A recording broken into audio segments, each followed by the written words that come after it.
तो चलिए सबसे पहले आपको दिखाते हैं राजस्थान के पूर्व मुख्यमंत्री रहे, उप मुख्यमंत्री रहे सचिन पायलट के वो बयान जिनके निहितार्थ दूरगामी बताए जा रहे हैं। सचिन पायलट की गिनती गहलोत विरोधी खेमे के लीडर के तौर पर होती है और राजस्थान के सियासी भूचाल के दौरान इसकी बानगी दिखाई भी दी थी, लेकिन बाद में आलाकमान के दखल पर मरुधरा की रेत में धधकती विरोध और गतिरोध की यह आग तो शांत हो गई, लेकिन इसकी चिंगारियां कई मौकों पर फूटती दिखाई दी। यहाँ मरना यहाँ इसके सिवा जाना कहाँ, यहाँ मरना यहाँ इसके सिवा जाना कहाँ। फिल्म मेरा नाम जोकर के इस सदाबहार गाने को 80 के दशक के बाद से अब तक भुलाया नहीं जा सका है और इस साल राजस्थान के सियासत में सचिन पायलट का गाया ये गाना जितना चर्चित पायलट के चाहने वालों के बीच है, उससे कहीं ज्यादा सुर्खियों में है सियासी गलियारों में। पायलट का ये गीत क्यों चर्चा बटोर रहा था, ये तो हम आपको बताएंगे ही, लेकिन उससे पहले पायलट ने ये गाना गाया क्यों, आपको ये बता देते हैं। दरअसल सचिन पायलट रोटरी क्लब के एक समारोह में शामिल हो रहे थे। अब जब शख्सियत सियासी हो और माहौल रुबानी, तो गीत, गजल या शायरी का माहौल बनना ही था। और जब बात गीतों की हो रही हो तो जुबान से गीत वही निकलते हैं दिल में जिसकी धुन बज रही हो। इसी धुन को पायलट ने अपनी सुरों की जुबान दे दी। यहाँ मरना यहाँ इसके सिवा जाना कहाँ।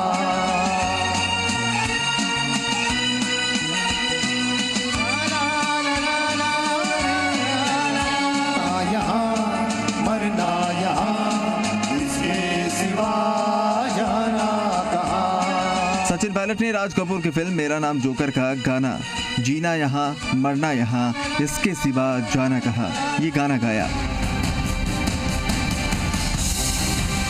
लोग इसके सियासी मायने निकालने लगे। कुछ लोग कह रहे हैं कि सचिन पायलट अपना दर्द गुनगुना रहे हैं, कुछ लोग कह रहे हैं कि गाने के बहाने पायलट अशोक गहलोत को चेतावनी दे रहे हैं। दर्द गुनगुनाने वाला तर्क देने वालों का कहना है कि सचिन पायलट 3 साल तक गहलोत के खिलाफ मोर्चाबंदी करने के बाद समझ गए हैं कि कुछ होने वाला नहीं है, लिहाजा अब यही जीने और मरने का ही विकल्प बचा है। यह सियासी मजबूती है कि अपने वक्त का इंतजार किया जाए। यहाँ मरना यहाँ इसके सिवा जाना कहाँ। दूसरी तरफ सचिन पायलट गुट का कहना है कि जीना यहाँ मरना यहाँ गाकर सचिन ने चेतावनी दी है कि वो बाहर कहीं जाने वाले नहीं हैं। यही राजस्थान में रहकर मूंग दलनी है और बयान बहादुर बने रहना है।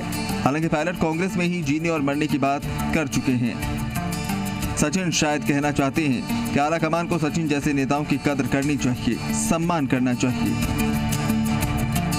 कांग्रेस के मजबूती के लिए जो वो कह रहे हैं उन्हें सुनना चाहिए। सचिन पिछले साल की गर्मियों में 19 विधायकों के साथ बगावत कर मानेसर चले गए थे।